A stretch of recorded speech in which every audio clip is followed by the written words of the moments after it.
বিশেষ তাপমাত্রায় কোনো লবণের দ্রবতা 10 গ্রাম পার লিটার হলে 600 মিলিলিটার সম্পৃক্ত দ্রবণে কত গ্রাম দ্রব আছে? এটা কোথায় আছে? Jahangirnagar university agriculture. ঠিক আছে, তো দেখো এটা কি প্রমাণ করতে পারি। তোমাকে দ্রাবক দেওয়া আছে, তাই না? তো দেখো দ্রাবকটা একটু দেখো তো, এই জায়গায় দিছে 10 গ্রাম পার লিটার, তাই না? তো তোমরা দ্রাবকের এককটা আমি খুব ভালোভাবে দেখাচ্ছিলাম, বলছিলাম দ্রাবকের এককটা পারলে অনেক জিনিস ক্লিয়ার হয়ে যায়। এরকম এই গ্রামটা কি দেওয়া আছে? কিন্তু দ্রবক, তাই না? আর এটা কি দেওয়া আছে? আয়তন। কিসের আয়তন? দ্রবণের আয়তন। দ্রবণের আয়তন, তাই না? এখন দেখো এই যে 1 লিটার আয়তনে যত গ্রাম, এই 1 লিটার আয়তনে 1 লিটার আয়তনে যত গ্রাম দ্রব থাকে সেটাই তো দ্রাব্যতা। তাহলে এই যে 10, এটা কিসের মান? কিসের মান? এটা দ্রাব্যতার মান না? পুরো দ্রাব্যতা। আর এই পুরো কিসের মান? দ্রবের মান কিনা? এটা পুরো কিসের মান? দ্রবের মান না? দেখো এই পুরো কিছু চিন্তা করো, 10 গ্রাম পার লিটার, এটা হচ্ছে দ্রাব্যতা। তবে 1 লিটার আয়তনে যত গ্রাম দ্রব থাকে সেটাই তো দ্রাব্যতা। তাহলে দ্রব 1 লিটার আয়তনে দ্রব আছে কত গ্রাম? 10 গ্রাম। এই দ্রবের মান এটা। তাহলে এখান থেকে তুমি বলতে পারো না যে 1 লিটার দ্রবণে দ্রব আছে কত গ্রাম? 10 গ্রাম। এটা কোথা থেকে লিখছি আমরা? দ্রাব্যতা যে দেওয়া আছে দ্রাব্যতা থেকে লিখছি। ঠিক আছে, দ্রাব্যতা এই যে 1 লিটার দ্রব, 1 লিটার দ্রবণে দ্রব আছে, যে গ্রাম দ্রব আছে কত গ্রাম? 10 গ্রাম। তাহলে তোমাদের কাছে কত লিটার দ্রবণ বলতো? 600 মিলিলিটার সম্পৃক্ত দ্রবণ। তাহলে 1 লিটার মানে কত? 1 লিটার মানে হচ্ছে 1000 মিলিলিটার। তাহলে আমরা 1 লিটারটা বাদ দেবো, এখানে 1000 মিলিলিটার লিখতে পারি না? 1000 মিলিলিটার, 1000 মিলিলিটার দ্রবণে দ্রব আছে 10 গ্রাম। সুতরাং 1 মিলিলিটার দ্রবণে দ্রব আছে 10/1000।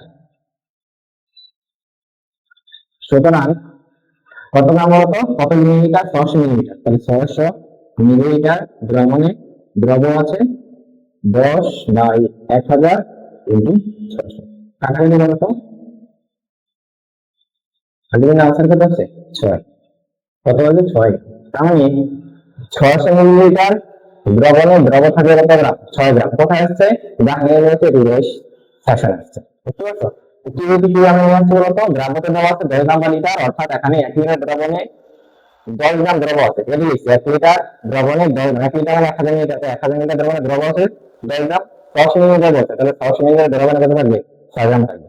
বুঝতে পারছো তো? আশা করি তোমরা এই ব্যাপারটা বুঝতে পারছো। এখন আমরা অন্য একটা মেটে যাচ্ছি।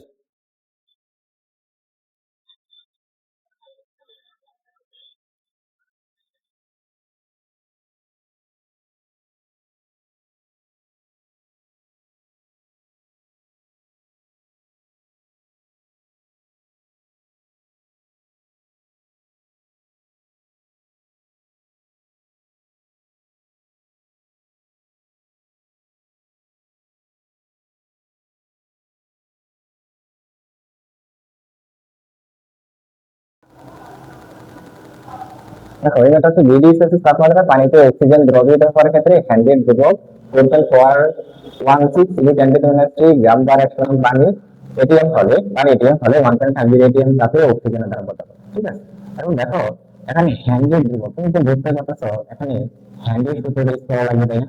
আবার এখানে দেখো পানিতে অক্সিজেন ধরে দিয়েছে, পানিতে ছিল তরল, তাহলে তরল দ্রাবকে তুমি গ্যাস ধরে দিয়ে করতে, তাহলে তুমি বুঝতে পারছো এখানে হ্যান্ডেড সূত্র অ্যাপ্লাই করা লাগবে, তাই না? তাহলে হ্যান্ডেড সূত্র তুমি কি বলছিলাম বলতো? হ্যান্ডেল সূত্র কি করছো? আমি কিন্তু হ্যান্ডেল সূত্র একটা অলরেডি একটা ক্লাস কিন্তু আমি ফেসবুক পেজে এবং হচ্ছে আমাদের সায়েন্স ফেয়ার একাডেমি ইউটিউব চ্যানেলে কিন্তু আপলোড করা আছে। তো এখান থেকে তোমরা বেশি ক্লাস থেকে যারা জানো তারা একটু দেখে নিও। কেমন? আমরা বলছিলাম যে হ্যান্ডেল কিন্তু s equal h into p। তাহলে তুমি দেখো তো s এর সাথে p এর সম্পর্ক কি? সমানুপাতিক সম্পর্ক না? তাহলে সমানুপাতিক সম্পর্ক তুমি কি লিখতে পারো? s1/s2 ইকুয়াল p1/p2, তাই না? তাহলে এখন তোমাকে বলা হয়েছে দ্রাব্যতা কত, তাহলে s হচ্ছে দ্বিতীয় দ্রাব্যতা, প্রথম দ্রবণের দ্রাব্যতা এটা, দ্বিতীয় দ্রবণের প্রথম তাপমাত্রার দ্রাব্যতা এটা, দ্বিতীয় তাপমাত্রার দ্রাব্যতা কোনটা বলো তো? প্রথম তাপমাত্রার দ্রাব্যতা হচ্ছে এটা, দ্বিতীয় তাপমাত্রার দ্রাব্যতা এটা। প্রথম তাপ ইসের ক্ষেত্রে চাপ হচ্ছে এটা, এরপর হচ্ছে দ্বিতীয় চাপ হচ্ছে এটা। তাহলে তুমি s কিভাবে বের করবে? তাহলে s কে যদি বের করতে চাও তাহলে কি করতে হবে? তো s1 এর সাথে কি গুণ হবে? p কে গুণ হবে, নিচে p1 দিয়ে ভাগ হবে, তাই না? তাহলে এখন দেখো তো s1 কত, এই যে এটা দেওয়া আছে, এই যে গ্রাম পার 100 গ্রাম পানি, তাহলে 4.416 ইনটু 10⁻³ গুণ করতে হবে কি হবে? তো p2 এর সাথে, p2 কত? p2 কত?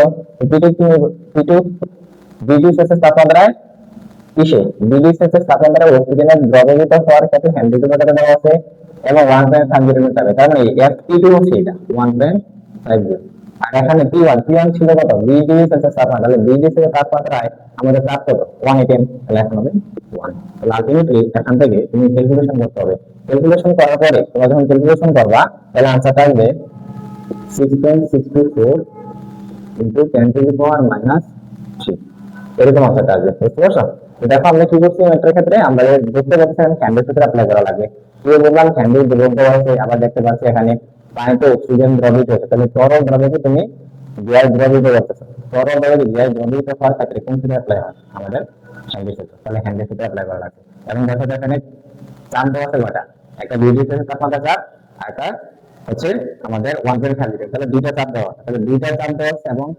এইদিকে একটা দ্রাবক দেওয়া এখানে আরেকটা দ্রাবক দেওয়া তাহলে এখানে সমানুপাতিক সম্পর্ক থেকে আমরা এই সমীকরণে নিয়ে আসছি এখান থেকে একটা মান বের করব বুঝতে পারছো তো আশা করি এই হ্যান্ডেল সূত্রের ম্যাথগুলো কিন্তু তোমরা বুঝতে পারছো তো দেখো এই টপিকের ক্ষেত্রে কি হয় যে এই দ্রাব্যতা যে টপিকটা হিউজ টপিক বুঝছো তো ইউনিভার্সিটি অ্যাডমিশনে যে টাইপের ম্যাথগুলো একটু বেশি বেশি আসে আমি চেষ্টা করছি আজকে এই টাইপের ম্যাথগুলো এখানে কভার করার জন্য বুঝতে পারছো তো এর পরবর্তীতে আমরা এরকম আরো অনেকটা সিরিজ নিয়ে আসবো দ্রাব্যতা টপিকের উপর আমরা বেসিক পাঠ্যক্রম হচ্ছে আমরা ইউটিউবে এবং হচ্ছে আমাদের ফেসবুক পেজে আপলোড করা আছে সাবস্ক্রাইব একাডেমি পেজ এবং হচ্ছে ইউটিউব চ্যানেলে তোমরা এখানে সার্চ করলে পেয়ে যাবে ওইখানে আমরা একটু চেষ্টা করছি যে বেসিক পাশাপাশি হচ্ছে বিভিন্ন প্রশ্ন সলভ করার জন্য তোমরা এই টাইপের ভিডিওগুলো যদি দেখো তাহলে আশা করি আরো ক্লিয়ার হয়ে যাবে বুঝতে পারছো তারপরে তোমরা ইউনিভার্সিটি অ্যাডমিশনের যে ম্যাথগুলো আসে তো ওই টাইপের ম্যাথগুলো এখানে সলভ করা আছে তবে আমাদের ওই বেসিক ক্লাসের মধ্যে একাডেমিক এবং কিছু কিছু এক্ষেত্রে অ্যাডমিশনের ম্যাথ করা আছে ঠিক আছে তোমরা ওইগুলো দেখলে তোমরা অনেক উপকৃত হবে বলে আমি মনে করি বুঝতে পারছো